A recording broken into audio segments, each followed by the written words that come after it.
It was such a cliché at the office Christmas party of the national TV show where I worked. I emerged from the loo out the back to find one of my bosses straddling the doorway, blocking my way and waiting to pounce. I was shocked, not so much by his sexual harassment, that was de rigueur in the newsroom cultures of the day, the 1990s, as by the extent of his male entitlement and misogyny. At the time I was still breastfeeding my baby daughter, who was next door at the party with her dad and my colleagues. This week's revelations that TV's darling of nearly 20 years, Don Burke of Burke's Backyard, was allegedly a psychotic bully, a misogynist and asexual predator who indecently assaulted, sexually harassed and bullied a string of female employees comes as no surprise to women in Australian media.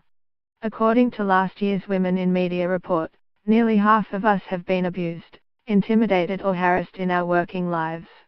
Once sexual assault allegations against Hollywood boss Harvey Weinstein exploded in the media, the open secret of male abuse of power over women was out.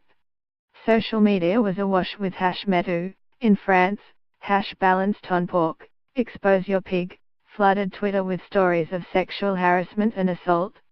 New allegations appeared almost every day against other powerful men in various industries, including head of Amazon Studios Roy Price, political director at ABC News Mark Halperin, editor at NPR Michael Orska, Hollywood screenwriter and director James Chubak, actors Ben Affleck and Kevin Spacey, comedian Louis C.K., reinforcing the seeming incongruity of a self-described grabber of pussies, Donald Trump, being elected President of the United States. A rising swell, it feels like a rising swell, a great wave of truth-telling gathering force and breadth, the crest white and flickering, teetering at the top, ready to curl and roar down upon us all, washing away thousands of years of male power and privilege. But is it?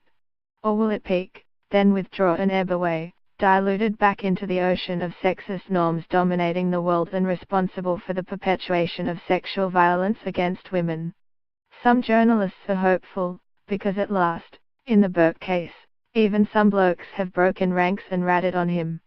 Journalist Juanita Phillips is optimistic that two industry veterans, David Leckie and Sam Chisholm, went on the record to condemn Burke in no uncertain terms. He was a disgrace, they said. A horrible, horrible man.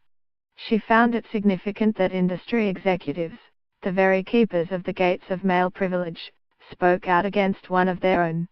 Read more, behind media silence on domestic violence at blokey newsrooms.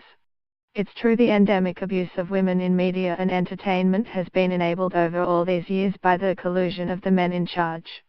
Until now, executive men have largely closed ranks and protected the perpetrators of abuse, harassment and assault against women colleagues. This is not only because, like Burke, some harassers were cash cows for the companies and networks involved.